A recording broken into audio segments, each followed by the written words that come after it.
Olá, tudo bem? Ouça com atenção este dado. Segundo o IBGE, cerca de 5,4 milhões de brasileiros sofrem com a hérnia de disco. Ela é caracterizada por fortes dores nas costas e por limitar os movimentos. Mas foi o tempo em que a hérnia de disco era uma sentença de invalidez ou que a cirurgia era a única solução. Hoje, é possível tratar a hérnia de disco de forma não cirúrgica e a pessoa conviver tranquilamente com ela.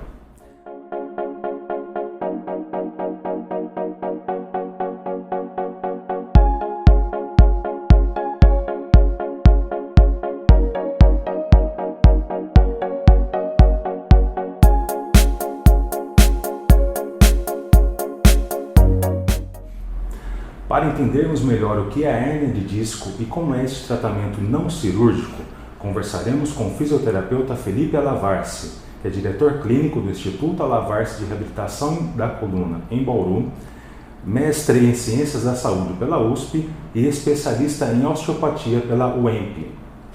Felipe, obrigado por nos receber aqui. Imagina, eu que agradeço o convite. E vai ser um prazer estar falando um pouquinho sobre esse assunto que é tão recorrente, não só no Brasil, mas também no mundo, e vem trazendo grandes problemas, como sempre, para os pacientes. Felipe, então vamos lá. Nos diga, o que é a hérnia de disco e quais são as suas causas? Eu acho que, não respondendo diretamente a sua pergunta, Thiago, o mais importante para a gente é tentar levar para o paciente que hérnia de disco ou a protusão discal extrusa, ela não é um fator que leva diretamente para a cirurgia. Como você mesmo disse, cirurgia não é o primeiro tratamento, né? Não é o tratamento que tem que ser feito de uma forma imediata. Para você ter ideia, apenas 4 a 5% dos pacientes que apresentam a protusão discal extrusa, ou mais conhecida, a hérnia de disco, tem indicação para cirurgia. Talvez as cirurgias ainda eu falo, pois os trabalhos científicos e trabalhos acadêmicos já nos favorecem a fugir da cirurgia um pouco, são superestimadas no caso da reabilitação. O que é hérnia de disco, Thiago? Hérnia de disco, se a gente for começar a dividir a palavra para melhor exemplificar, herniação é tudo que sai de um envolto. Por exemplo, nós estamos numa sala aqui. Se nós sairmos dessa sala, seria uma herniação. Né? Um exemplo básico, simples. Então imagine um círculo com uma borda, que seria o que nós chamamos da estrutura da hérnia. Até temos um exemplo aqui na tela do computador. Esse redondo aqui é o ânulus fibroso, que é como se fosse a porta da sala. Né?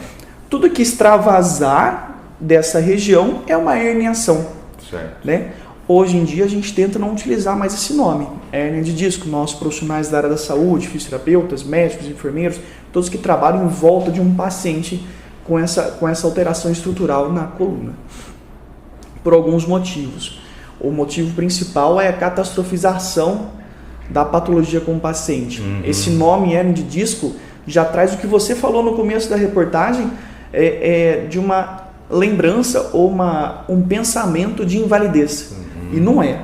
Hoje já sabemos que não é. Né? Então, hérnia de disco nada mais é do que o extravasamento de uma estrutura chamada núcleo pulposo que fica dentro do disco. Ele extravasou, saiu, ele é considerado uma hérnia de disco. Se a gente for dar uma olhada nessa outra imagem aqui, mostra exatamente isso. Mostra a circunferência do disco, um disco com potencial de herniação, que você observa que ele já está um pouquinho degenerado.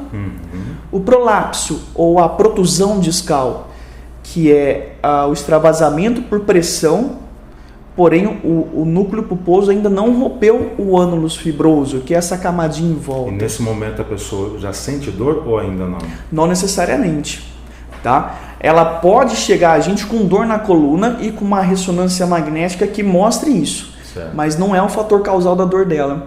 Provavelmente as alterações biomecânicas que levam a essa alteração estão causando a dor dela, como por exemplo uma fraqueza muscular em região lombar, uma falta de mobilidade da região torácica, uma fraqueza muscular de quadril. Então todas essas alterações biomecânicas que podem causar uma hérnia de disco estão causando a dor nesse paciente. E ele pode chegar até a gente ou até o médico com essa alteração na ressonância magnética. Mas essa alteração, ela não causa dor. Tá. Isso já é descrito na literatura, né? A dor pode ser causada tanto localmente quanto irradiada quando as alterações biomecânicas são significativas ao ponto de levar a uma herniação, que nós chamamos de protusão discal extrusa. Quando tem esse rompimento dessa barreira. Isso, e esse rompimento pode ser grande o suficiente para obliterar ou diminuir o canal medular, né? E até mesmo pinçar alguma inervação.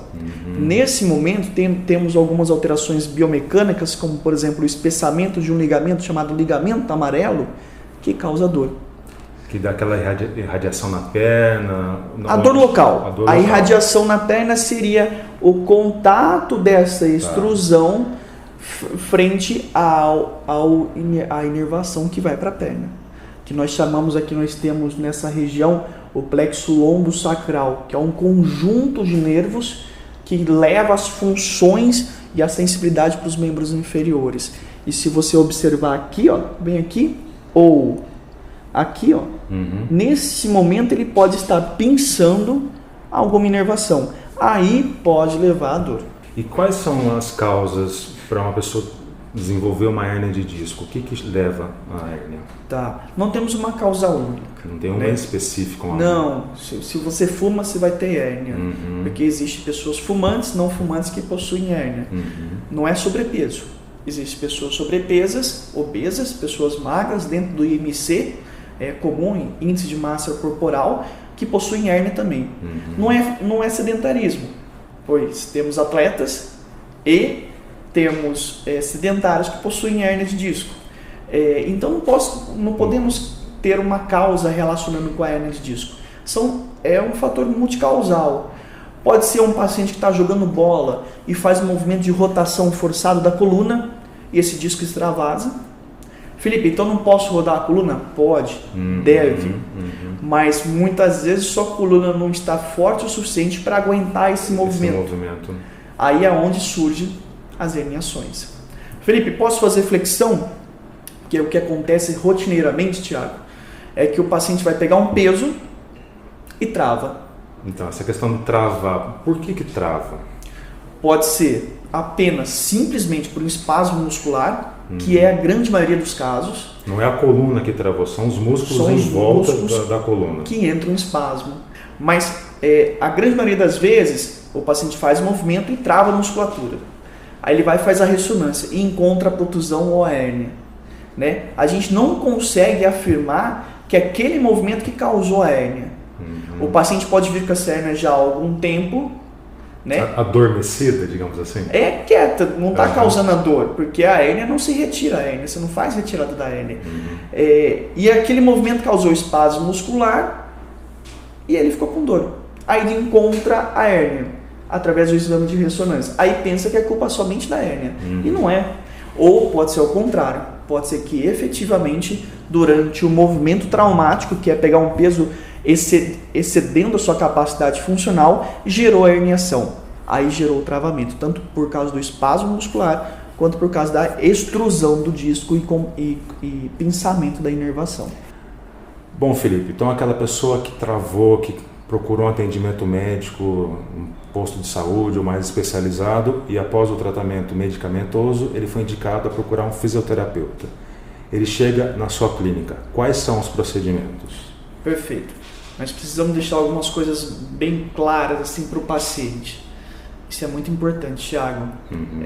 Nós temos o diagnóstico clínico médico bem feito, né? A gente precisa muito do trabalho associado com os médicos, isso é muito importante. Então o paciente vai chegar com esse diagnóstico, que é a hérnia de disco. Tá. O médico diagnosticou. Nós, fisioterapeutas, nós não podemos continuar apenas com esse diagnóstico. Nós temos que somar mais um diagnóstico. Tem que olhar o todo. Perfeito. Que é a avaliação cinética funcional, que é um diagnóstico através do movimento através das alterações biomecânicas. O fisioterapeuta tem a obrigação de fazer essa avaliação. Ele faz essa avaliação, segundo o nosso comitê de ética, antes de tratar o paciente, é obrigatoriamente passar por uma avaliação.